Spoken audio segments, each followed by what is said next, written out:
Good evening everyone. कल हमने जो टॉपिक स्टार्ट किया था वो था रेशियो एनालिसिस।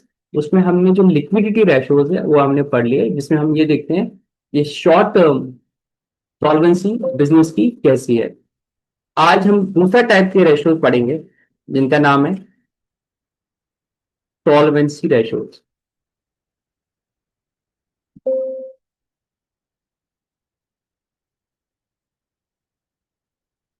कोई बता सकता है सॉल्वेंसी रेशियोज में हम क्या देखते हैं?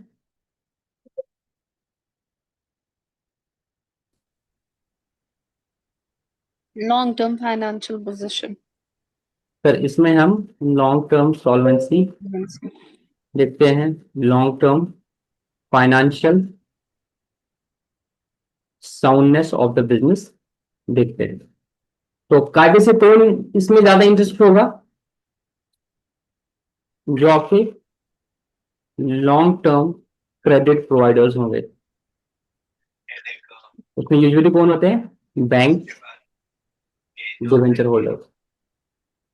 जो आपको नॉन करंट लाइबिलिटीज जिनको बोलते हैं नॉन करंट लाइबिलिटीज, वो पार्टीज जो उसमें यूजुअली बैंक्स होते हैं जो आपको टर्म लोन देते हैं या debenture holders, they are interest in knowing the solvency, long term solvency of the business, whether in the longer run business will be able to pay what interest plus repayment of the principal. आज तो हम इसको loan देंगे तो हमें ये देखना है ना कि भाई हर साल, सपोज इसने बोला कि इस बिजनेस में बोला कि हमें होटल बनाना है, हम होटल के लिए इसको लोन देने, तो हमें तो देखना पड़ेगा ना कि भाई लॉन्गर रन में ये जो इंटरेस्ट इसको देना पड़ेगा वो दे पाएगा, इसका प्रॉफिट इतना होगा कि ये इंटरेस्ट दे पाएगा, प्लस इसका इतना प्रॉफिट होगा, उस वक्त कैश प्रॉफिट इतना होगा कि ये रिपेमेंट ऑफ प्रिंसिपल करेगा। तो they are interest in knowing this solvency ratios. ठीक है यहां तक? इसमें जो हम सबसे पहला रेशो पढ़ेंगे उसका नाम है डेट इक्विटी रेशो। अगर आप नाम देखोगे, नाम से ही पता चल रहा है, is the ratio of debt vis-a-vis equity. कि डेट और इक्विटी का आपस में क्या रेशो है, how much amount is the debt and how much amount is the equity. तो इससे क्या पता चलेगा तो बाकियों का, आउटसाइडर्स का कितना पैसा है और मालिकों का कितना पैसा है। बट सिंस हम लॉन्गर रन में देखेंगे तो हमें क्या आएगा? Non current liabilities. क्या आएगा? Non current liabilities vis-a-vis share holders fund, vis-a-vis share holders fund. अगर आप इस तरह से देखते हैं बैलेंस शीट में, यहाँ पे आता है शेयर होल्डर्स फंड जिसको हम शेयर कैपिटल बोलते हैं और रिजर्व रिजर्व बोलते हैं, और यहाँ पे आता है नॉन करंट लाइबिलिटीज, यहाँ पे आता है करंट लाइबिलिटीज, यहाँ पे आता है नॉन करंट एसेट, यहाँ पे आता है करंट एसेट। तो बेसिकली हम इन दो का रेशो देते हैं। तो बिजनेस में माइक्रो का कितना पैसा लगा है और डेट का कितना पैसा लगा है, लॉन्ग टर्म लोगों का कितना पैसा लगा है, तो इसको बोलते हैं डेट इक्विटी रेशो। तो फॉर्मूला क्या बनेगा इसका? Date divided by equity. Suppose date 2 lakh है और इक्विटी 1 लाख है, तो रेशियो क्या आएगी? 2:1। उसका मतलब क्या हुआ? इस बिजनेस में अगर 3 रुपया लगा है लॉन्ग टर्म का, उसमें से 1 रुपया मालिकों का लगा है, 2 रुपया उधार का लगा है, आउटसाइड का लगा है। तो जितना यह रेशो ज्यादा होगा, जितना यह रेशो ज्यादा होगा, उतना हम बोलेंगे कि बिजनेस की लॉन्ग टर्म फाइनेंशियल साउंडनेस कम है। क्यों? बाकियों का पैसा ज्यादा लगा है, मालिकों का पैसा कम। जितना ये कम होगा, ये रेशो जितना कम होगा उतना अच्छा माना जाएगा। तो आइडियल इसकी जो रेशो है दैट इज 2:1। ज्यादा से ज्यादा आप डेट का लेवरेज ले सकते हो ट्वाइस ऑफ योर फंड्स। अगर आपका 1x लगा है पैसा, आप लॉन्ग टर्म जो लोन्स लेंगे वो 2x तक एफोर्डेबल है, बट उससे ज्यादा होगा तो ये सही नहीं माना जाता है, ये सही नहीं माना जाता है। तो ये एक पैरामीटर है जिससे कल को बैंक लोन सेक्शन देखता है, जिसको लेके एक इन्वेस्टर भी इस चीज को देख लेगा कि भाई इस बिजनेस के पास तो ये एक डेट फ्री कंपनी नहीं है, ये एक डेट बर्डन कंपनी है। लॉन्गर रन में अगर ये प्रॉफिट कमाएगी भी, इसको सारा पैसा इंटरेस्ट और प्रिंसिपल रिपे करने पे लगेगा, मेरे लिए डिविडेंड कुछ बचेगा नहीं। बट सर, मेरा क्वेश्चन था यहाँ पे जी। हम फाइनेंस में पढ़ते हैं ना, लेकिन जो मतलब सोर्स ऑफ फंड होगा जो बाहर से होगा, हाँ। क्योंकि उसका कॉस्ट कम होता है जब हम बाहर से मतलब सोर्स फंड जो है बाहर हाँ। से लेते हैं। For example cost of equity जो है हम्म। वो because of the cost of debt वो कम होता है as compared to cost of equity, क्योंकि हम्म।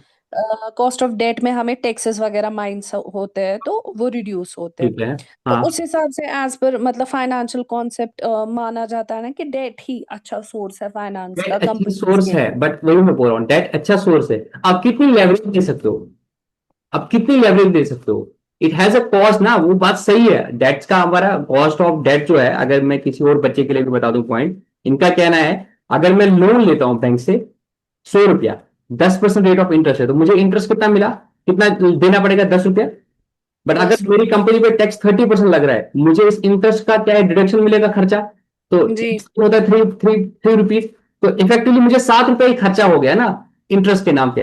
बिकॉज 10 रुपए का खर्चा पड़ा, उसके वजह से 3 रुपए का मेरा टैक्स सेव हो गया। पैसे का ना जाना भी आना होता है, तो अल्टीमेटली मेरा 7 रुपया हो गया। दिस इज फाइन थिंग कि cost of debt is less. तो ठीक है, आप डेट ज्यादा ले लो इक्विटी से, बट कितना लोगे? ज्यादा तो नहीं ले सकते ना आप। 2x is consider as ideal, उससे ज्यादा भी हो सकता है, but 2x is consider as ideal. उससे ज्यादा अगर होगा, देखो, ठीक है, आपके लिए फायदा है, बट जो आपको ये डेट दे रहा है उसके लिए फायदा है नहीं है? उसके लिए तो नुकसान है ना। बिकॉज जितना आप डेट पे ज्यादा रहोगे, उतना कम चांसेस है कि आप इंटरेस्ट पे ही नहीं कर पाओगे कल को। कॉस्ट तो कम होगा, आप यूज भी तो करना है ना। जी। कॉस्ट आप लोगे तो आगे यूज भी तो करना है बिजनेस में। If you are sir not इसका एबल टू डू दैट, तो there is the risk, potential risk है। तो अगर आप डेट बेसिस ज्यादा कंपनी होगी, तो लोग आपको ज्यादा लोन नहीं देंगे। भाई मैं अगर किसी को पैसा दूंगा, मैं ये भी तो देखूं ना भाई इसका कितना उधारी है, ये मुझे पे कर पाएगा वापस नहीं कर पाएगा। उसके लिए तो अच्छा होगा, लुकन चासल था वो लुकन बैंक ताल ताल। तो बट बैंक भी देखेगा ना भाई मैं इसको कितना लोन दूंगा। बिजनेस के लिए तो अच्छा है, उसको सस्ते रेट में मिलेगा, बट जो दे रहा है उसकी एंगल से हम देख रहे हैं कि वो कितना देगा। तो आइडियली 2:1, उससे ज्यादा होगा तो बैंक्स आपको क्या करेंगे, या तो महंगे रेट पे देंगे, या तो देंगे ही नहीं। समझा ये बात?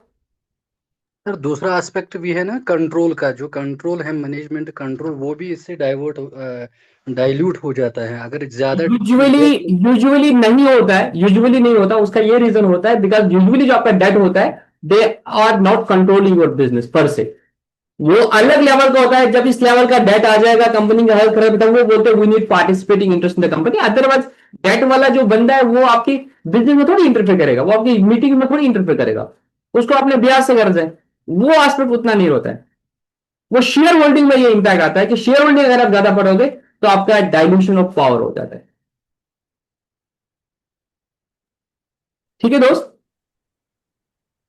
सर जी। सर जैसे इक्विटी को देख के ही तो लोन भी मिलेगा ना? हाँ, मैं वही बोल रहा शेयर। हूँ, इक्विटी को देख के भी लोन मिलेगा। बहुत सारे एस्पेक्ट्स होते हैं लोन के। हम तो यहाँ पे अभी डेट इक्विटी रेशियो देख रहे हैं, अभी और रेशियोज भी देखेंगे, बट अभी डेट सर इक्विटी रेशियो पे हाँ बताओ। लेकिन जैसे वही मतलब वो इक्विटी अगर कम होगी हमारे पास तो उससे ज्यादा लोन थोड़ा ना मिल सकता है हमें। मिल सकता है, क्या दिक्कत है? मिल सकता है, ना मिलने में कोई दिक्कत नहीं है। ये ऐसा थोड़ी है, मैं वही बोल रहा हूँ, आइडियल तभी 2:1 रखा है। आइडियल तभी भी 2:1 रखा है कि आप ट्वाइस ऑफ योर इक्विटी ले सकते हो। एक मुझे बताओ, मैं बहुत सिंपल सुने, मैं बैंक हूं, मेरे पास एक फर्म आती है कि मुझे लोन देना है, मुझे आप लोन दीजिएगा, मैं उसको कितना लोन दूंगा? तो उसमें मैं क्या देखूंगा कि भाई ये मुझे क्या प्रोजेक्शंस दिखा रहा है। मैं उसको बोलता हूं, अगर आपको याद होगा, अगर आपके आस पड़ोस में किसी ने बैंक से लोन लिया होगा, बैंक उसको बोलता है कि जाओ सीए से बैलेंस शीट बना के ले आओ। उसमें वो क्या करता है, अपनी बैलेंस शीट देता है, अपना पीएनएल देता है, और प्रोजेक्शन देता है अपने 3 साल की या 5 साल की, जैसे भी प्रोजेक्शन बोलता है। प्रोजेक्शन में बोलता है कि जब मैं ये लोन लूंगा, इससे क्या होगा, मेरा सेल बढ़ेगा। अभी अगर मैं मेरे पास कोई बैंक का लोन नहीं है, मैं 5 लाख की से 50 लाख की सेल करूं, अगर मुझे बैंक लोन देगा, तो मैं इस पैसे को यूज करूंगा, इससे माल खरीदूंगा, उसको बेचूंगा, ये सब करके इन्वेंटरी करूंगा, मेरे से इतना होगा, ये सब कुछ होगा। तो मैं 70 लाख 80 लाख रुपए सेल करूंगा। 80 लाख रुपए सेल करूंगा, मेरा जीपी रेशो 20% है, तो मेरा 20% का जीपी बढ़ेगा, खर्चे को उतने ज्यादा नहीं बढ़ेंगे, और मेरा नेट प्रॉफिट इतना बढ़ेगा। इस तरह से वो प्रोजेक्शन देखता है। तो बैंक क्या देखता है, बैंक देखता है अच्छा मैं अगर उसको 5 लाख का लोन दूंगा, तो इंटरेस्ट इसका कितना बनेगा, 50,000 का बनेगा। इसका इंटरेस्ट बनेगा 50,000, बट ये पता कितना प्रॉफिट और कमा रहा है। ये सपोज इसका जो प्रॉफिट हो रहा है वो 8 लाख हो रहा है, तो ये डेट सर्विस कवरेज रेशियो कितना होगा, 8 लाख डिवाइड बाई 50,000। सपोज 5 1 5, 5 6 30, 16:1 हो गया ना। तो 16 टाइम्स इसका प्रॉफिट ज्यादा है कि भाई अगर ये 8 लाख का प्रॉफिट कमाएगा तो इसको 50,000 का इंटरेस्ट देना है, तो debt service coverage ratio is good कि भाई 16x मेरा मार्जिन है, तो बैंक उसको देगा 5 लाख का लोन, कि बोलेगा ठीक है 50,000 तो मेरा रिकवर होगा। दूसरा क्या देखेगा बैंक, भाई मेरे से 5 लाख दे रहा है, अपना कितना लग रहा है पता लगा है, अपना 1 लाख ही लग रहा है, तो बैंक बोलेगा नहीं नहीं थोड़ा रिस्क है यार, 5 टाइम्स मतलब ये तो मेरे पैसे पे ही काम कर रहा है, कल को प्रॉफिट नहीं आया तो सारा पोपट रह जाएगा। तो उस एंगल से बैंक देखता है कि भाई हम आपको जो लोन देंगे ज्यादा से ज्यादा 2.5 तक देंगे, उससे ज्यादा नहीं देंगे। तो उसमें बैंक बोलेगा नहीं भाई देखो इतना तो नहीं बन रहा है, आपका अगर 1 लाख रुपया है तो हम 2.5 लाख तक लोन दे सकते हैं। इसमें तो आपका मीट हो रहा है, डेट सर्विस कवरेज रेशो अगर करेंगे वहां पे तो आप जो प्रोजेक्ट में दे रहे हो उस सब को आपको 2.5 लाख का सैंक्शन हो जाएगा, 5 लाख वाला सैंक्शन हो जाएगा। बट जो मेरा दूसरा क्राइटेरिया है डेट इक्विटी रेशो, आपका डेट इक्विटी रेशो क्योंकि 5:1 हो रहा है, अगर मैं आपको 5 लाख का लोन लूंगा तो वो आइडियल नहीं है, तो 2.5 तक मैं खींच सकता हूं, तो 2.5 लाख आपको लोन लूंगा। तो इस तरह से डिफरेंट पैरामीटर से आप चेक कर लेते हो, फिर जो सब में से विच लोअर बनता है उतना लोन आप उसको सैंक्शन कर लोगे। ठीक है, जी सर। इक्विटी से ज्यादा हो सकता है डेट, मैं आपको अपनी कंपनी भी दूंगा, equity is 1 lakh crore, debt is 1.35 lakh crore, तो वो कोई इशू नहीं है, इक्विटी से ज्यादा डेट होगा वो कोई इशू नहीं है। But yes banks will look at the things in a holistic manner, भाई मेरा इंटरेस्ट का एक कंसर्न है, इंटरेस्ट कवर हो रहा है कि नहीं हो रहा है, उसके लिए डेट सर्विस कवरेज रेशो देखूंगा, मेरा प्रिंसिपल वापस आ रहा है तो उसके लिए मैं डेट इक्विटी रेशो और बाकी सब चीजें और देखूंगा। तो डेट इक्विटी रेशो में आइडियल इज 2:1। और इरम आपका क्या डाउट था वो आपका क्लियर हो गया ना? जी सर, हो गया। इरम का ही डाउट था, और किसी भाई ने भी कोई डाउट पूछा था, आपका क्लियर हो गया? जी सर, जी सर।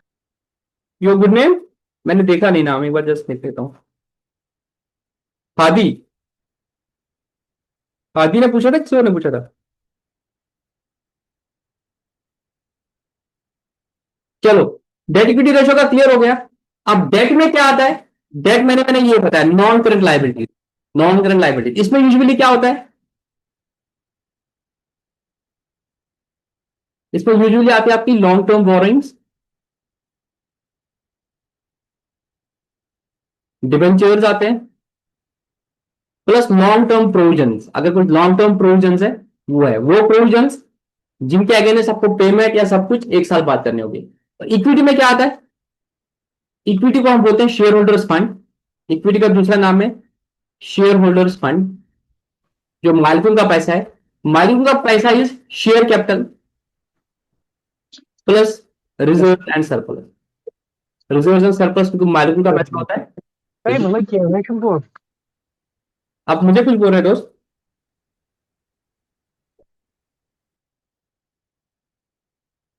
यहां तक किसी को कोई डाउट?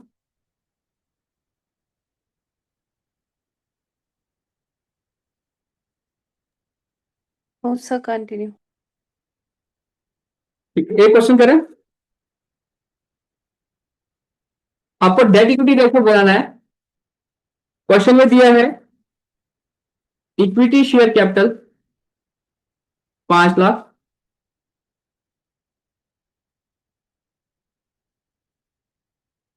उसके बाद जनरल रिजर्व 1 लाख, उसके बाद एक्यूमुलेटेड प्रॉफिट्स 50,000, उसके बाद 10% डिवेंचर्स 1,30,000, उसके बाद ट्रेड पेबल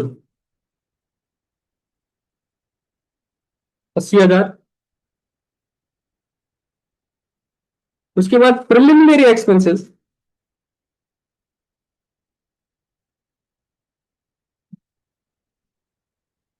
10,000, उसके बाद आउटपुट सीजीएसटी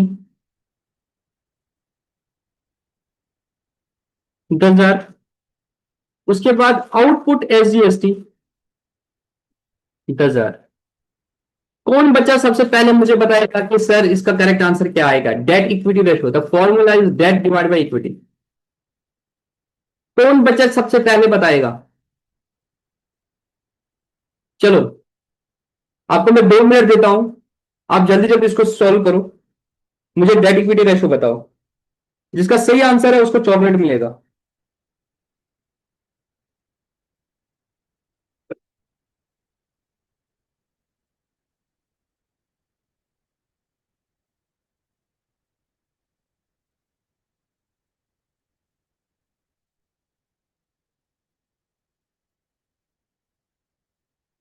कोई ट्राई करेगा? कर रहे हो आप लोग ट्राई?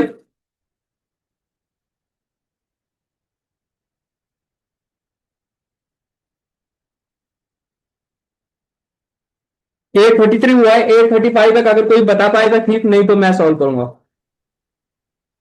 सर 2:1 1 इज हाँ 2:1 2:1 हो रहा है। डेट डेट ऊपर लिखना है। ये कितना आ रहा है डेट इक्विटी रेशियो?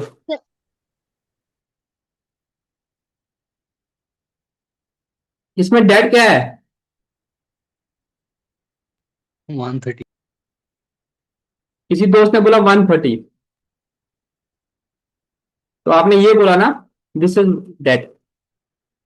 किसी यस को लग रहा है कुछ और भी डेट है? बताओ जल्दी। No sir.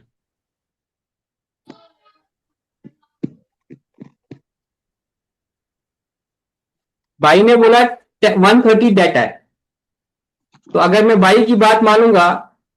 सर नीचे जो लिखे हुए ये क्या है सर? SGST CGST। एक मिनट एक मिनट, मैं आता हूँ 200 पे। मेरे भाई ने बोला कि सर डेट खाली 130 है, ठीक है, मैं आपकी बात को मानता हूँ। What is equity? सर 6 ये लाख तो वही 50,000। हाँ 6,50,000 तो आप बोल रहे हो सर ये इक्विटी है, ये इक्विटी है, ये इक्विटी है, क्यों? ये शेयर कैपिटल है, ये दोनों मिला के सरप्लस है, यही। Reserves and surplus. तो 5 × 60 चला। तो डेट इक्विटी रेशियो कितना बना? 0.2 पॉइंट इस हिसाब से 0.2 0.2:1। 1 ठीक है, अब जरा एक एक करके बाकी सब चीजों पे आते हैं। किसी का लग रहा है कोई और आंसर आ रहा है? अनुराधा Trade ने 2:1 बोला था। current liability है। अनुराधा ने 2:1 बोला था। अनुराधा आई गेस आपको कोई बिग मिस्टेक हो गया था। हाँ 2:1 तो किसी से। ये सर कंफ्यूजन हो गई थी थोड़ी, वो अमाउंट का हो गया था। चलो अब आप आते हैं नीचे की एक एक चीज पे। एंड आई गेस मेरे चॉकलेट के पैसे बच गए, किसी ने सही आंसर नहीं बोला, ठीक है बच्चों बस। चलो अब आया ट्रेड पेबल। ट्रेड पेबल आएगा इस पिक्चर में, हम जो रेशियो निकाल रहे हैं। ट्रेड पेबल इज हाँ। लायबिलिटी, कोई डाउट नहीं है उस पर। बट हम क्या निकाल रहे हैं? हम निकाल रहे हैं डेट इक्विटी रेशियो। डेट मैंने क्या बोला था आपको? डेट इज नॉन लायबिलिटी और trade payable is current liability. तो ये तो नहीं आएगा पिक्चर में कहीं, इसको मैं काटूंगा। Preliminary expenses. प्रिलिमिनरी एक्सपेंस का मतलब क्या है? What are preliminary expenses? जो वो वाले एक्सपेंसेस जो विद टाइम हमें फायदा दे बहुत टाइम तक। व्हाट आर ये तो what are non current assets? Like advertisement. What are non current assets? Preliminary non expenses sir, ये करंट तो एसेट्स भी प्रमोशनल वही हो गए। एक्सपेंसेस होते हैं। प्रमोशनल एक्सपेंसेस सर, स्टार्टिंग से जब बिजनेस स्टार्ट होता है उससे पहले जो भी हम एक्सपेंडिचर करते हैं उसी को प्रिलिमिनरी एज एन एसेट करार दिया। क्या ये रियलिटी में कोई एसेट है? सर रियलिटी में तो नहीं है, लेकिन इससे तो हम जो गुडविल भी हम इससे जनरेट कर सकते हैं, क्योंकि प्रमोशनल एक्सपेंस है। प्रमोशनल एक्सपेंस से गुडविल का क्या लेना? What the meaning of goodwill? Sir goodwill तो डायरेक्टली इससे जनरेट नहीं हो सकता है, लेकिन जब हम मैं ये बोल रहा हूं, प्रमोट क्या प्रिलिमिनरी एक्सपेंसेस रियलिटी में एसेट है? The answer is no. The answer is no. कभी अगर आप आज की डेट में किसी भी कंपनी की बैलेंस शीट देखोगे, आप प्रिलिमिनरी एक्सपेंस को वहां नहीं देखते हो। बाकी आपने बिल्कुल सही बोला सर, जब हमने कंपनी इंकॉर्पोरेट कर दी, आपको पता है कि अगर मैं कंपनी बनाना चाहता हूं तो मुझे कंपनी के लिए बहुत सारी फॉर्मेलिटीज पूरी करनी पड़ती है। मुझे डायरेक्टर्स के पहले डील बनाने पड़ते हैं, मुझे आरओसी के लिए अप्लाई करना पड़ता है, ये सब मेरे खर्चे होते हैं। मुझे सीए की फीस, कंपनी सेक्रेटरी, ये सब चक्कर वक्कर लगाने पड़ते हैं, कोर्ट से डॉक्यूमेंट बनाने पड़ते हैं, इस सब में मेरा खर्चा होता है। अभी कंपनी बनी नहीं है, कंपनी बनी होती मैं कंपनी की बुक्स में खर्चा डाल देता, बट कंपनी नहीं बनती है तो प्रमोटर्स अपने से खर्चा करते हैं। लास्ट में अभी क्योंकि कंपनी स्टार्ट नहीं होती, कंपनी प्रिलिमिनरी एक्सपेंस नाम से एंट्री करती है, फिर बोलते हैं यार जब प्रॉफिट आएगा तब उसके साथ राइट ऑफ करेंगे, ठीक है। या कोई बोलता था पहले कि हम 5 साल तक इसको राइट ऑफ करेंगे। कंपनी एक्ट 2013 बोला कि भाई प्रिलिमिनरी एक्सपेंसेस को आपने पहले ही साल राइट ऑफ करना है। पहले क्या होता था कि पीएलएम में प्रॉफिट आएगा तभी तो उसको राइट ऑफ करेंगे, तो पहले केस में वो प्रिलिमिनरी एक्सपेंस को राइट ऑफ नहीं करते थे, कैरी फॉरवर्ड करते थे और उसको एसेट साइड में दिखाते थे। और उसको ऐसी चीजों को बोलते हैं फिक्टिशियस एसेट। क्या बोलते हैं? फिक्टिशियस एसेट, कि वो दिखता है एसेट साइड में बट वो रियलिटी में एसेट नहीं है। कायदे से ये एक लॉस है, ये एक्सपेंडिचर है जो ऑलरेडी खर्चा हो गया है। इसका फायदा भी हमें लास्ट ईयर ही मिला है, बट हमने अब तक बस पीएनएल में खर्चा नहीं बुक कर दिया। इनको बोलते हैं प्रिलिमिनरी एक्सपेंसेस। कंपनी एक्ट 2013 बोला कि भाई प्रिलिमिनरी एक्सपेंसेस आज के डेट से बाद क्या होगा, आपको सीधे पीएनएल में राइट ऑफ करना है। ज्यादा से ज्यादा पीएनएल में लॉस हो जाए कोई दिक्कत नहीं है, लॉस के नेगेटिव बैलेंस जो है आप रिजर्व सर्विस में दिखा दो। तो कायदे से ये जो 10,000 है, it is already an expensive which should have been debited from the PNL. Since PNL से अभी राइट ऑफ नहीं हुआ है, जब हम इक्विटी निकालेंगे हम ये 10,000 को यहां से माइनस करेंगे। ओके, हमें 10,000 को, बिकॉज ये ऑलरेडी खर्चा हो गया, ये ऑलरेडी लॉस हुआ है। आपके रियलिटी में प्रॉफिट 50,000 नहीं है एक्यूमुलेटेड, रियलिटी में 10,000 है, 40,000 है, बिकॉज ये 10,000 का अपने एसेट साइड में दिखा है फालतू का, ये कोई एसेट नहीं है। You need to show what is the true value of the equity. It is only 50,000 minus 10,000, that is 40,000. So your equity is 6,40,000 so far. ठीक है। प्रीलिमिनरी एक्सपेंसेस किसी को कोई डाउट? मैं अभी समराइज कर लेता हूं from examination point of view भी। प्रीलिमिनरी एक्सपेंसेस वो खर्चे होते हैं, जैसे हमारे भाई ने बिल्कुल सही बोला कि वो खर्चे जो आपकी कंपनी इंकॉर्पोरेशन से पहले होते थे। पुराने जमाने में मतलब कंपनी एक्ट 2013 से पहले पहले हम इनको कैरी फॉरवर्ड करते थे, आने वाले साल में राइट ऑफ करते थे। कंपनी एक्ट 2013 बोला कि नहीं, अब preliminary expenses they are not any assets. Asset को आगे 12 साल से पहले 12 महीने से पहले जब फायदा मिलेगा तभी आप कैरी फॉरवर्ड करते हो। इन दिस केस कोई benefit is not enlisted from the preliminary expenses, so you have to write it off from the very first year. Loss आएगा, लॉस आने दो, पीएनएल का नेगेटिव बैलेंस होगा, नेगेटिव बैलेंस करके दिखा दो, रिजर्व सर्विस में नेगेटिव दिखा दो, बट इसको एसेट मत दिखा दो, ये एसेट की डेफिनेशन को मीट नहीं करता है। तो ये समझ आया आप? अब आए आउटपुट सीजीएसटी, आउटपुट एसजीएसटी, ये आ गया, इसका मतलब क्या है कोई मुझे बताओ।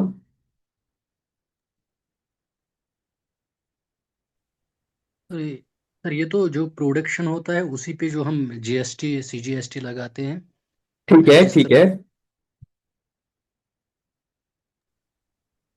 सर सीजीएसटी एसजीएसटी ये तो विद इन जो इंट्रा इंट्रा जो इंट्रा स्टेट में प्रोडक्शन होती है उसी में सीजीएसटी एसजीएसटी लगता है। देखो आप लोगों को ना जीएसटी की क्लासेस अलग से होंगी, हाँ, तो तब मैं हूंगा या कोई और जीएसटी की फैकल्टी वो आपको पढ़ा देगी, बट कुछ चीजें क्योंकि अभी आ गई हम इसको ऐसे नहीं छोड़ सकते, उसको डिस्कस नहीं करेंगे। आई गेस कभी मैंने डिस्कस किया था, आई गेस जब मैं आपको कॉस्ट ऑफ प्रोडक्ट बता रहा था तब मैंने आपको बताया कि हाउ जीएसटी वर्क्स। 10,000 की चीज है, उस पर 1100 जीएसटी लगता है, मैन्युफैक्चरर रिटेलर से लेता है, रिटेलर कस्टमर से लेता है। आई गेस आपकी क्लास में मैंने ये सब डिस्कस किया। जो बच्चे स्टार्टिंग से क्लास में जुड़े हैं आपको याद है मैंने एग्जांपल दिया था, मैन्युफैक्चरर होलसेलर को बेचता है, होलसेलर रिटेलर को बेचता है, रिटेलर कस्टमर को बेचता है। जी जी। इसी क्लास में मैंने बोला था। उसमें क्या होता है, मैं अभी 2 एग्जांपल्स बोलता हूं। ये होलसेलर है, ये रिटेलर है, ये कस्टमर है। जीएसटी को आपको समझना एक बात, जीएसटी जो है वो बिजनेस का खर्चा नहीं है, वो कस्टमर से अल्टीमेटली लेना, बट कस्टमर यहां आता है पिक्चर में। जब होलसेलर रिटेलर को माल बेचता है उसको हम सप्लाई बोलते हैं। दोस्त जो अपने प्रोडक्शन वर्ड यूज किया था, जीएसटी में इसको हम वर्ड करते हैं सप्लाई। और वो मैन्युफैक्चरिंग भी हो सकती है, सेल भी हो सकती है। एक्साइज ड्यूटी जब मैन्युफैक्चर होती तब एक्साइज ड्यूटी होता था, सेल पे फिर वैट लगता था। In the concept of GST there is everything is supply, ठीक है। तो जब होलसेलर रिटेलर को माल बेचता है, अगर 10,000 की चीज है, 10,000 पे उसको वो जीएसटी चार्ज करता है। अभी देखना पड़ेगा कि सेल जो हो रही है विद इन स्टेट हो रही है कि आउटसाइड स्टेट हो रही है। मतलब होलसेलर अगर जेएनके में है और रिटेलर भी जेएनके का है तो इसको बोलते हैं intra state sale, within the state sale. अगर होलसेलर दिल्ली का है और रिटेलर जेएनके का है उसको बोलते हैं इंटर स्टेट सेल। अगर इंट्रा स्टेट सेल है, within the state sale है, तब होलसेलर को बोला जाता है कि जब भी आप इसको बेचेगा, दुकानदार को बोला जाता है अगर आप इंट्रा स्टेट सेल करते हो तो आप कस्टमर से सीजीएसटी और एसजीएसटी चार्ज करना। सपोज इस गुड पे 12% जीएसटी है, तो उसे बोला जाता है आप 6% जीएसटी सीजीएसटी करना, 6% एसजीएसटी चार्ज करना। तो इसने क्या किया, सपोज 1 लाख का माल इसको रिटेलर को भेजा, 1 लाख पे 6,000 सीजीएसटी लिया, एसजीएसटी 6,000 लिया। अब ये एंट्री क्या करेगा, इसने इससे कितना पैसा लिया टोटल, 1,12,000। अब मैन्युफैक्चरिंग जब इसको 1,12,000 रुपए लिया, तो पता है बेनिफिशियरी क्या एंट्री करेगा, मैन्युफैक्चरर एंट्री करेगा बैंक अकाउंट डेबिट 1,12,000 या debtor account debit 1,12,000 to sale. Sale कितनी है, सेल उसकी 1 लाख की है। तो आउटपुट सीजीएसटी, तो आउटपुट सीजीएसटी 6,000, तो आउटपुट एसजीएसटी 6,000। ये इसने बेसिकली गवर्नमेंट के ब्याह पे कस्टमर से कलेक्ट किया, उसके लिए अभी कस्टमर रिटेलर ही है, उससे कलेक्ट किया 6,000 सीजीएसटी के नाम पे, 6,000 एसजीएसटी के नाम पे। अब इसे गवर्नमेंट में जमा करना है। 6,000 जो है वो सेंट्रल गवर्नमेंट के खाते में जाएगा, 6,000 जो है स्टेट गवर्नमेंट के खाते में जाएगा, क्योंकि दोनों को पैसा चाहिए। तो अभी बेसिकली मैं क्या किया, मैंने लाइबिलिटी बुक कर दी। तो आउटपुट सीजीएसटी की लाइबिलिटी 6,000 बुक कर ली, 6,000 इसकी बुक कर ली, बिकॉज मैंने कस्टमर से लिया, ये मेरा पैसा नहीं है, ये 12,000 मेरा पैसा था, वो सेल जो मैंने 1 लाख की कर दी। ये 12,000 पैसा मैंने गवर्नमेंट के बिहाफ पे कलेक्ट किया, गवर्नमेंट ने मेरे ऊपर रिस्पॉन्सिबिलिटी डालती है कि you have to collect from me and deposit in my account. तो 6,000 सीजीएसटी के बिहाफ पे मैंने कलेक्ट किया, 6,000 गवर्नमेंट सेंट्रल को स्टेट गवर्नमेंट के बिहाफ पे कलेक्ट किया। तो मैंने इसको लाइबिलिटी दिखाया, आउटपुट सीजीएसटी आउटपुट एसजीएसटी। उसके बाद सपोज मैं इसको सेल कर, मैं इसको अब जब पे करूंगा नेक्स्ट मंथ, तो ये नेक्स्ट मंथ की 20 तारीख को पे करना पड़ता है। तो मैं तब जब मैं पे करूंगा तो मैं एंट्री करूंगा liability account debit, output CGST account debit 6,000, output SGST account debit 6,000, तो बैंक 12,000, ये मैं गवर्नमेंट में जमा करूंगा 12,000। अल्टीमेटली अब मुझे बताओ, जब मैंने कस्टमर से लिया तो क्या मेरी इनकम थी, answer is no, this was my liability, and ये लाइबिलिटी का मुझे पे करनी है अगले महीने की 20 तारीख तक। तो यह करंट लाइबिलिटी है, नॉन करंट लाइबिलिटी है, करंट लाइबिलिटी है, नॉन करंट लाइबिलिटी है। सर करंट लायबिलिटी हुई। तो ये करंट लाइबिलिटी है, ये भी करंट लाइबिलिटी है, तो इन दोनों का भी कोई ट्रीटमेंट नहीं होगा। तो समझ आया आपको बात, समझ आई यस सर। बात, ठीक है। इसी तरह से अब जब रिटेलर होता है, रिटेलर ने जब ये 12,000 रुपए पे कर दिए, रिटेलर ने अब 12,000 पे कर दिया, 1 लाख परचेज का पे कर दिया, 12,000 इसका पे कर दिया, रिटेलर के लिए खर्चा नहीं है, तो रिटेलर को उसका क्रेडिट मिलता है। उसके लिए जब रिटेलर एंट्री करता है, रिटेलर इस तरह से एंट्री करता है, रिटेलर एंट्री करता है purchase account debit, purchase account debit 1 lakh, उसके लिए परचेज 1 लाख है, इसको वो इनपुट सीजीएसटी बोलता है, input CGST debit 6,000, input SGST debit 6,000, तो बैंक 1,12,000। तो ये इसका इनपुट है, इसका क्रेडिट मिलेगा। जब ये कस्टमर को बेचेगा, सपोज 1 लाख की चीज 1,20,000 में बेचेगा, उससे जो भी जीएसटी लेगा तब क्या करेगा, bank account debit to sales to output CGST to output SGST. फिर उसके पास इनपुट 6,000 है सीजीएसटी का, सपोज आउटपुट 8,000 हो गया, तो गवर्नमेंट को क्या बोलेगा, भाई तेरे ब्याह पे मैंने 8,000 कलेक्ट किया, बट 6,000 मैंने ऑलरेडी रिटेलर को दिया था, तो 2,000 गवर्नमेंट को देगा। तब एंट्री क्या करेगा, सपोज उसने आउटपुट सीजीएसटी 8,000 लिया, तो वो एंट्री क्या करेगा, आउटपुट एसजीएसटी डेबिट 8,000, तो इनपुट सीजीएसटी इसके पास, इनपुट एसजीएसटी स्टेट गवर्नमेंट को जब पैसे देने बोलेगा, बोले देखो कस्टमर से मैंने 8,000 लिया, तो मैं लाइबिलिटी को डेबिट करूंगा 8,000, तो इनपुट सीजीएसटी एसजीएसटी जो मैंने 6,000 ऑलरेडी रिटेलर को दिया था, जिस ये होलसेलर को दिया था जिसने आपको दिया होगा, तो बैंक ये बाकी मेरे से 2,000 रुपया ले लो। अल्टीमेटली दुकानदार का कोई खर्चा नहीं है, बस टाइमिंग डिफरेंस की वजह से उसे पहले मैन्युफैक्चरर या होलसेलर को देना पड़ता है, और जब कस्टमर से लेगा तब एडजस्ट करेगा, बाकी जाके पैसा गवर्नमेंट को देगा। तो आउटपुट एसजीएसटी आपकी लाइबिलिटी होती है, इनपुट एसजीएसटी आपका एसेट होता है, बट अगेन करंट एसेट या करंट लाइबिलिटी होता है। इस केस में जब हम डेट इक्विटी रेशो करेंगे तो इसको नहीं दिखाएंगे। तो प्रीलिमिनरी एक्सपेंस जो मैंने आपको बताया माइनस कराना है, इसका आपने याद रखना है, जो फिक्स्ड एसेट्स है उसको माइनस करना होता है, ठीक है ना। हो सकता है आपके एग्जाम में फिक्स्ड एसेट दिया होगा, ये सब preliminary expense, miscellaneous expenditure, deferred revenue expenditure, these are all fixed fictitious assets, you have to write them off, and since you are not written off when you calculate the shareholders fund, तो इतना minus करना पड़ेगा, because assets में वो उतना पैसा है नहीं। ठीक है, यहां तक समझ आया यस सर। ब्रो, कुल पकवा। Yes sir. हमें आता है इसको ना आपके जवाब दें मुझे मिस। सर इस डिस्काउंट ऑन शेयर्स, जो डिस्काउंट हम शेयर्स पे करते हैं ना, इशू जब करते हैं, हम्म। वो क्या होता है? वो भी प्रिलिमिनरी एक्सपेंस डिस्काउंट? वो भी फिक्टिशियस एसेट होता है, बट अगर आपको याद होगा नए कंपनीज एक्ट के साथ you can not issue the shares on discount now. पहले होता था नंपी कंपनी 1956 में, कंपनी ने 2013 में बोला कि you can not issue shares at discount, ठीक है ना, अब वो भी बंद हो गया। वो तो ठीक है, लेकिन अभी भी बुक्स में जब मिलता है कभी भी। अभी आपको यूजुअली नहीं दिखेगा, but treat it as fictitious asset only. उसको पीएनएल से लेस करोगे जब भी आपको शेयर होल्डर्स फंड निकालना है, ठीक है। अल्टीमेटली वो पीएनएल में जाता है ना। Discount on issue of share आप पीएनएल से ही राइट ऑफ करते हो। अगर पुराने जमाने में जब राइट ऑफ करते थे पीएनएल से ही राइट ऑफ करते थे, या सिक्योरिटीज प्रीमियम रिजर्व से राइट ऑफ करते थे। Ultimately that all form part of that reserve with self plus, तो उसी से एडजस्ट होगा वो फिगर, ठीक है ना। तो शेयर होल्डर्स होल्डर फंड से आपको उसको एडजस्ट करना है, ठीक है। यहां तक हो गया। डेट इक्विटी रेशो आपको समझ आया। अब डिफरेंट क्वेश्चंस हो सकते हैं, मतलब अब हम सारे क्वेश्चन तो यहां नहीं कर सकते, पर डिफरेंट तरीके से क्वेश्चन बनेगा। घूम फिर के आपको पहुंचना वहां है, long term date wise wise share holders fund, ठीक है। तो उसको डिवाइड करना है, you will get the date equity ratio. इसमें हमारा दूसरा रेशियो है सॉल्वेंसी रेशियो में, उसको बोलते हैं total assets to debt ratio. अब ये क्या बोलेगा, नाम से ही पता चलेगा कि आपके टोटल एसेट्स कितने हैं और आपका लॉन्ग टर्म डेट कितना है। पहले में हम क्या देख रहे थे, डेट और इक्विटी कितना है उसका प्रोपोर्शन है। आप देखिए टोटल एसेट्स में डेट कितना है। सपोज आपके टोटल एसेट्स क्या बनेगा, आपके non current asset plus current asset, और डेट आपने अभी निकाल दिया। सपोज टोटल एसेट्स आपके 5 लाख है और लॉन्ग टर्म डेट आपका 2 लाख है, तो रेशियो क्या बनी, 2.5:1।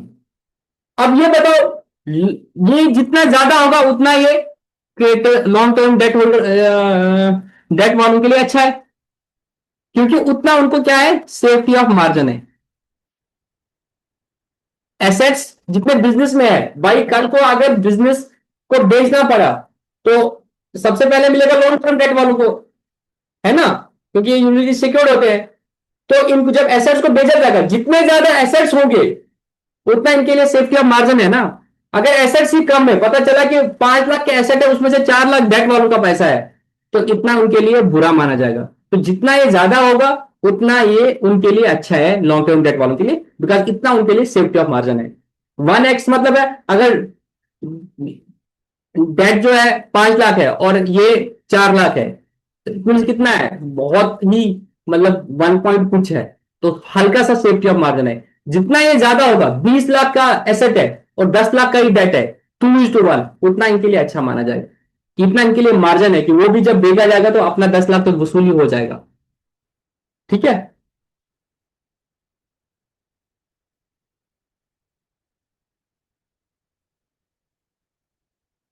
तो एसेट्स में तो आपको सारे लेने हैं, सारे एसेट लेने except for the fictitious asset, obviously वो तो नहीं लोगे। तीसरा रेशो है, उसको बोलते हैं प्रोप्राइटरी रेशो। क्या बोलते हैं, प्रोप्राइटरी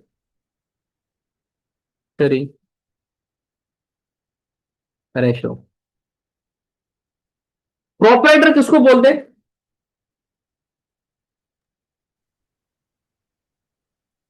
ओनर सा। हाँ प्रोप्राइटर, जैसे हम बोलते हैं प्रोप्राइटर ओनर। प्रोप्राइटरी का मतलब क्या होता है, मतलब हम पीएचडी में ये बोलते हैं प्रोप्राइटरी मतलब ओनर की तरह। तो जब प्रोप्राइटरी रेशो हो गया तो यहां पे हम क्या कंपेयर करेंगे, यहां पर हम देखेंगे टोटल एसेट्स में शेयर होल्डर्स का कितना पैसा है। एसेट्स में शेयर होल्डर्स का कितना पैसा है, प्रोप्राइटर्स फंड। तो प्रोप्राइटर्स फंड का मतलब क्या होता है, वही शेयर होल्डर्स फंड, और एसेट्स मतलब सारे एसेट्स। तो इसका रेशो बनता है प्रोप्राइटरी रेशो का, proprietors fund owner's fund. Owner's fund का मतलब क्या होता है, हमने पढ़ लिया already, it is nothing but share capital. Share holders fund. उनका पैसा कितना है टोटल एसेट्स में। अब जितना ये ज्यादा होगा न्यूमरेटर, उतना लॉन्ग टर्म डेटर्स के लिए, लॉन्ग टर्म जो आपके बोरोइंग है उनके लिए अच्छा है, लॉन्ग टर्म क्रेडिटर जो आपके उनके लिए अच्छा है। प्रॉपर्टीज फंड डिवाइड मतलब टोटल एसेट्स अगर 10 लाख के हैं, उनमें से मालिकों का कितना पैसा है, अगर 5 है तो क्या बनेगा 0.5:1, या इसको हम बोलते हैं 50%। तो 50% आइडियल माना जाता है। उससे अगर मतलब ज्यादा है तो थोड़ा उनके लिए कंसर्न है कि भाई आधे से ज्यादा पैसा, आधे से कम पैसा उनका है। But yes, date equity ratio 2:1, आप उस हिसाब से भी इसको देख सकते हो। ठीक है, तो इसका फॉर्मूला क्या है, proprietors fund divide by total assets, इसको बोलते हैं प्रोप्राइटरी रेशियो। ठीक है, चलो रिवाइज कर लेते हैं कि एक क्वेश्चन करें उसमें ये सारी चीजें कवर करें जो हमने पढ़े थे। आई गेस वो यस सही रहेगा ना। Yes sir. तो मैं यहाँ पे अब लिखता हूं, अब मैं नहीं बताऊंगा, अब मैं यहाँ पे क्वेश्चन लिखूंगा, आपको ये तीनों रेशियोज मुझे बताने हैं। ठीक है, आप लोग स्टार्ट कर सकते हो काम। Equity share capital 15 lakh, but इस आंसर पे आपको चॉकलेट नहीं मिलेगा। Reserves and surplus 5 lakh,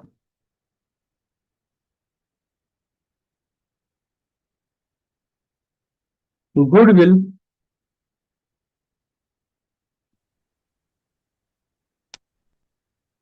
2 lakh, 12% debentures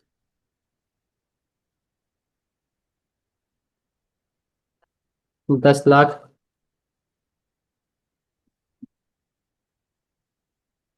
loan from JK bank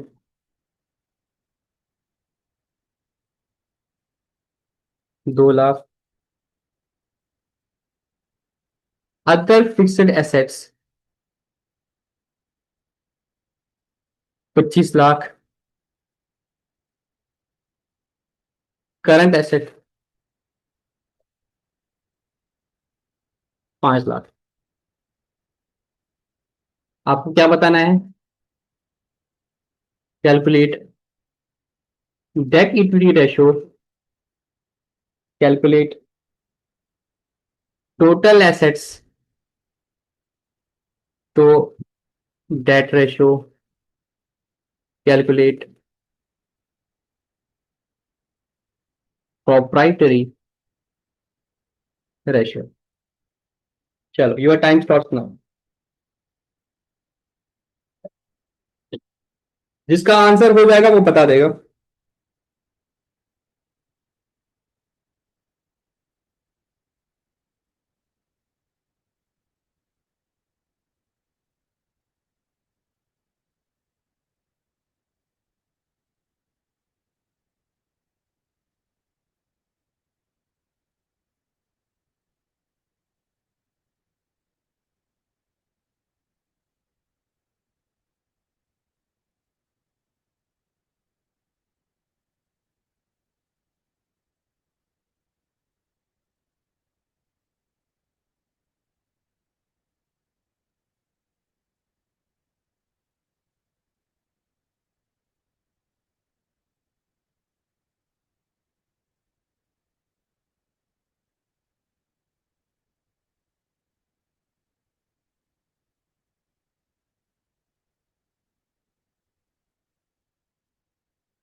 किसी का हो गया आंसर, कोई एक पार्ट भी अगर हो जाएगा तो बता देना।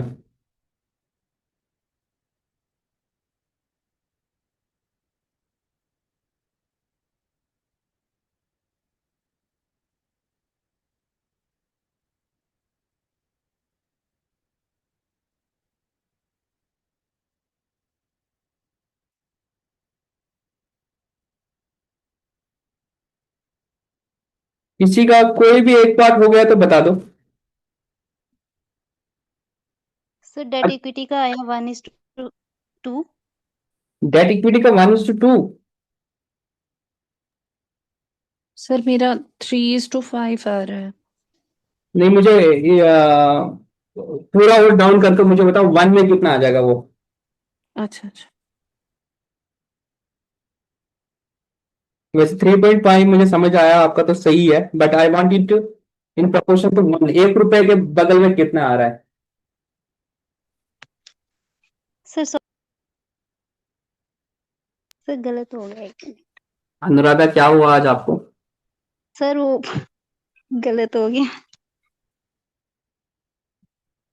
चलो, लड़कों में किसी ने किया अभी तक?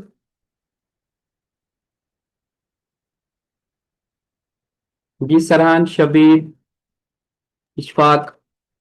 सर 1:1.6 कुछ आ हम रहा तो है, बाहर से आवाज 1.6। दे रहे हैं। वन वन डिनोमीटर में आना चाहिए, उस हिसाब से बता दो। अच्छा अच्छा हाँ। फर्स्ट वाली है 0.6:1। इनका भी 3.5 था। दैट इज ऑल्सो 0.6:1, है ना?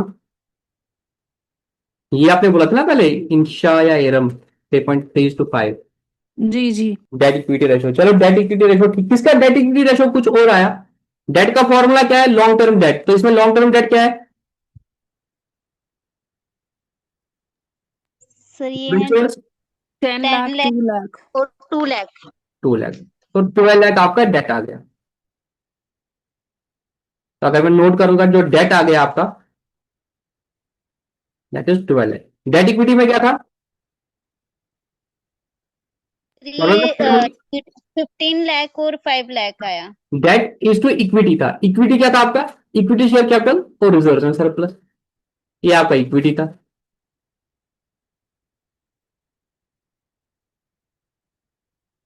तो ये आपका था इक्विटी। ठीक है।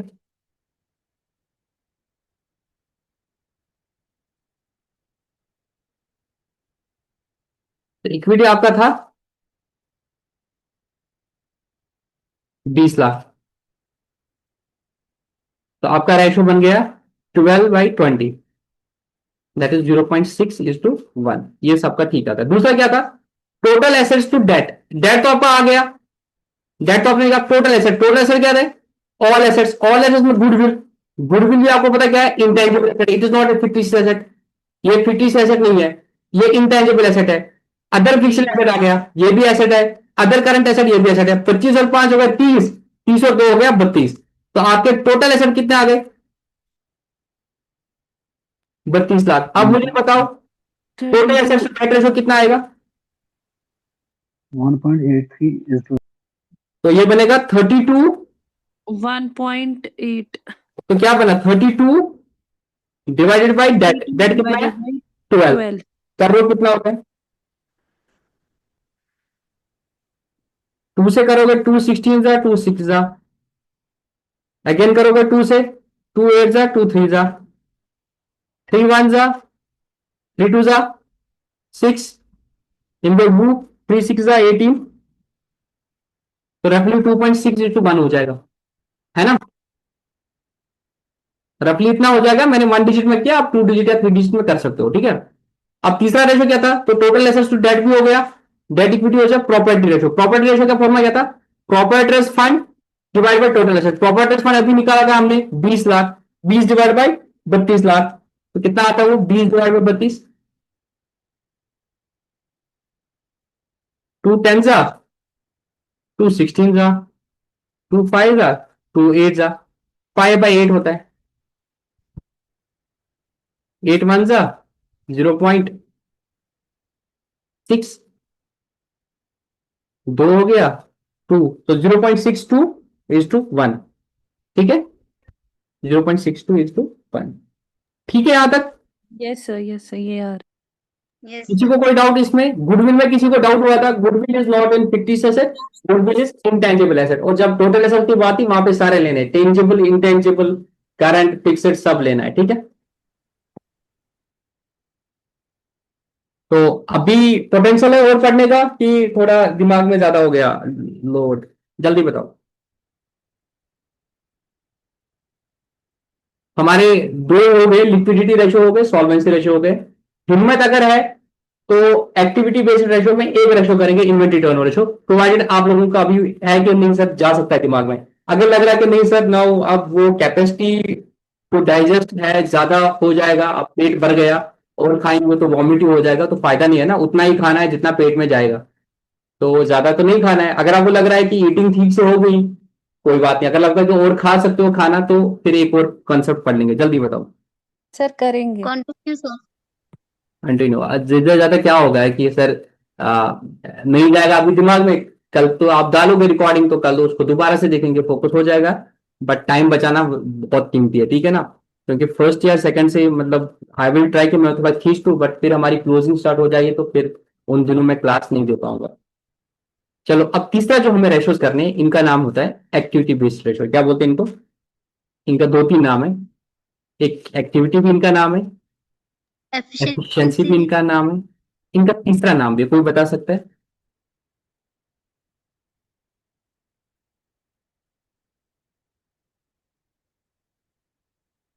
Current asset movement. Turnover ratio current asset movement. तो एक्टिविटी रेशो, एफिशिएंसी रेशो, या इसको बोल सकते हैं करंट एसेट मूवमेंट रेशो, ठीक है। वर्किंग कैपिटल रेशियो भी कह सकते हैं। वर्किंग कैपिटल रेशो इसमें एक टर्म बनेगी, बस but you can say yes, working capital भी आप बोल सकते हो इनको, ठीक है ना। अब आपको याद है टर्नओवर रेशियो भी बोल सकते हैं इसको। अगर क्या बोल रहा? टर्नओवर रेशियो भी बोल सकते हैं इसको। टर्नओवर रेशोज बोलते हैं, यस, हम सबको टर्नओवर रेशोज भी बोलते हैं, ठीक है ना। तो ये डिफरेंट नाम है, अगर एग्जाम में ऐसा आएगा तो पता होना चाहिए, ठीक है। यहाँ पर टर्नओवर का मतलब सेल्स नहीं होता है, मतलब वो भी होता है, और दूसरा मतलब कितनी जल्दी आप उनको पोजीशन चेंज होती है, उनकी शेप चेंज होती है, ठीक है। अब अगर आप लिक्विडिटी रेशियो देखोगे, लिक्विडिटी रेशियो में हमने करंट रेशियो पढ़ा था। करंट रेशियो क्या बोलता था? Current asset divide by current liability. हम बोलते जितने करंट एसेट ज्यादा है उतना कंपनी के लिए अच्छा है। बट उसमें एक लैक्यूना है, उसमें आपको एफिशिएंसी नहीं पता चलती है, उसमें आपको एफिशिएंसी नहीं पता चलती है। मैं एग्जांपल देता हूं, मेरी 10 लाख की सेल्स है, एक फर्म में 5 लाख की सेल्स है, इसके एवरेज डेटर जो है ना वो 8 लाख है, इसका जो एवरेज स्टॉक है वो 4 लाख है,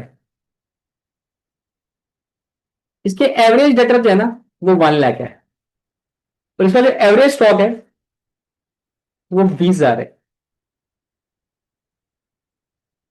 10 लाख की सेल इसकी है, बट अगर देखोगे ऑन एन एवरेज क्या है, 8 लाख का इसका उधार ही जाता है। तो इसके करंट एसेट्स अगर आप देखोगे 12 लाख है, इसके करंट एसेट्स 1.2 लाख है। सपोज इसकी मैं करंट लाइबिलिटीज डाल देता हूं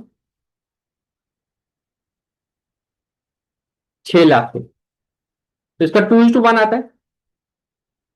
इसकी करंट लाइबिलिटीज में डालता हूं सपोज 0.8 लाख की, तो ये कुछ कम ही आ जाएगा, उतना ज्यादा नहीं आएगा, 1.5 आएगा।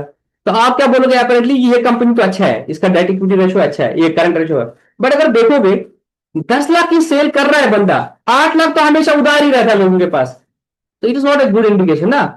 10 लाख की सेल करता है, 4 लाख का माल दुकान में पड़ा रहता है पूरा साल ऑन एन एवरेज। 4 लाख का लाया बेचा, 4 लाख का लाया बेचा, 4 लाख का लाया, 2 लाख का बेचा, बाकी 2 लाख का उधर ही बचा। तो ये कंपनी जल्दी जल्दी अपने माल को कन्वर्ट नहीं कर पाती सेल्स में। यहां पे क्या है, ऑन एन एवरेज का 20,000 का सामान रहता है, 20,000 का सामान लाया बेचा, 20,000 का सामान लाया बेचा, 20,000 का सामान लाया बेचा, ये तुरंत माल को बेचता है, इसके पास इन्वेंट्री होल्ड नहीं रहती है, माल आता है बेचता है, तो इसका इन्वेंट्री में पैसा ब्लॉक नहीं होता है। और डेटर से भी क्या है इसी में, माल बेचा पैसा आ गया, माल बेचा पैसा आ गया, जल्दी पैसा होल्ड नहीं होता है। तो अगर आप देखोगे इस कंपनी की एफिशिएंसी, हो सकता है छोटी कंपनी है, बट एफिशिएंसी वाइज अगर देखोगे इस कंपनी की एफिशिएंसी अच्छी है, इस कंपनी की एफिशिएंसी उतनी नहीं है, बिकॉज इसका माल फंसा रहता है, इसके डेटर में पैसा फंसा होता है। This is not a good indication. Current ratio में भी good, but it will not give you holistic picture. तभी मैंने आपको बताया बैंक भी जब लोन देता है वो सब रेशियोज को मद्देनजर रखते हुए लोन देता है। और आप भी जब इन्वेस्ट करोगे एक दो रेशियोज देख के इन्वेस्ट नहीं करोगे कि प्रॉफिट इतना आ रहा है, ये भी देखोगे भाई लोगों से पैसा वापस आ भी रहा है नहीं आ रहा है, तो आप उसकी एफिशिएंसी भी चेक करोगे। whether it is able to realize the money or not, whether it is able to sell the goods, किसका इन्वेंट्री पाइल अप होता है। तो वो सब चीजें हमें एक्टिविटी रेशियोज, एफिशिएंसी रेशियो से पता चलता है। यहां तक समझ आया? इसमें हम आज एक ही रेशियो करेंगे, उसको बोलते हैं इन्वेंट्री टर्नओवर रेशियो। क्या बोलते हैं? Inventory turnover ratio. टर्नओवर जब हम वर्ड यूज करते हैं लेमन लैंग्वेज में, हम टर्नओवर को मतलब सेल बोलते हैं, बट टर्नओवर का मतलब परचेज भी होता है, परचेज टर्नओवर, सेल्स टर्नओवर, दोनों मतलब होता है। बट यूजुअली हम कॉमन पता है टर्नओवर का मतलब देखो तो टर्नओवर शीट, इसका कितना टर्नओवर है, कितनी सेल्स है, ये मानते हैं, बट दोनों मतलब है। अब इन्वेंट्री टर्नओवर का मतलब क्या है कि कितना टाइम से स्टॉक को इनटू सेल्स ट्रांसफर करता है, कितनी बार ये चीजों को बेचता है पूरे साल में। तो इन्वेंट्री कितनी जल्दी इसकी टर्न होती है, from stock to sales, from stock to debtor, कितनी बार होता है। The more the inventory turn ratio, more is the efficiency of the business. जितना ज्यादा इन्वेंट्री टर्न रेशियो होगा, इतना मीन्स क्या गया, माल आ गया बेच दिया, माल आ गया बेच दिया, माल आ गया बेच दिया, सामान आ गया बेच दिया, बेच दिया बेच दिया। जितना ये ज्यादा होगा उतना आप बोलोगे कि ये एफिशिएंटली है। जितना ये कम होगा, इट मीन माल आता है आराम से 2-3 महीने बाद बिकता है, सेल ज्यादा नहीं है इसमें। वॉल्यूम में हो सकता है सेल ज्यादा है, बट वो सही इंडिकेशन नहीं है, बिकॉज आपको सामान में, वर्किंग कैपिटल में पैसा ब्लॉक करने का पैसा लगता है, उसको जहां स्टोर करोगे उसका पैसा लगता है, उसको रखवाई के लिए गार्ड रखोगे उसका पैसा लगेगा, तो वो सब पैसा is everything comes at a cost.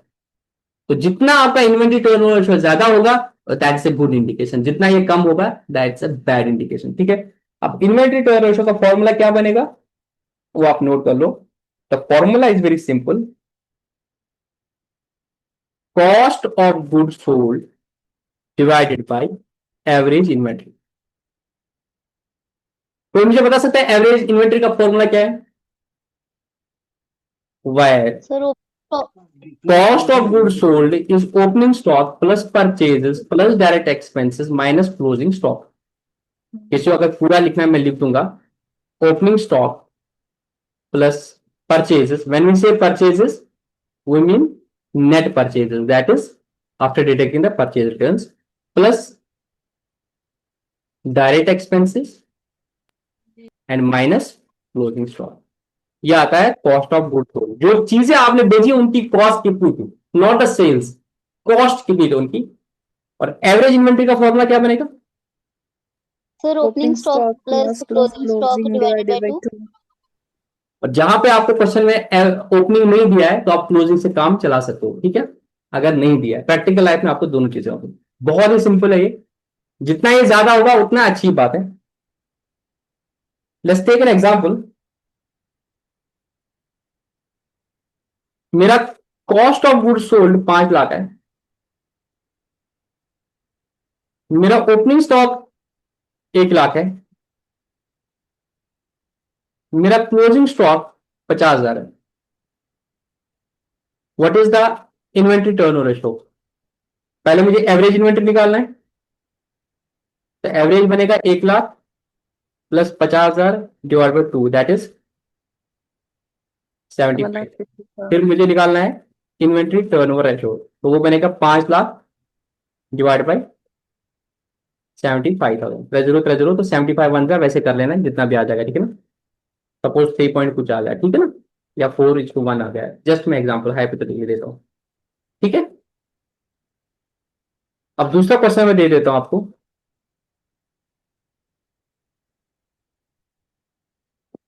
Question हो सकता है कि आपकी सेल्स थी 8 लाख, आपका जीपी रेशियो जो है दैट इज 20%, आपका ओपनिंग स्टॉक है 40,000, आपका क्लोजिंग स्टॉक है 50,000। अब मुझे बता इन्वेंट्री टर्नओवर रेशियो क्या निकलेगा? इसको दूसरा नाम है स्टॉक टर्नओवर रेशियो, इन्वेंट्री को स्टॉक भी बोलते हैं। Cost divide by average stock, average stock आएगा 40 plus 50 divide by 2 that is 45,000। Tell me the cost, cost of goods sold, जल्दी बताओ, बहुत आसान है, पुणे से जल्दी।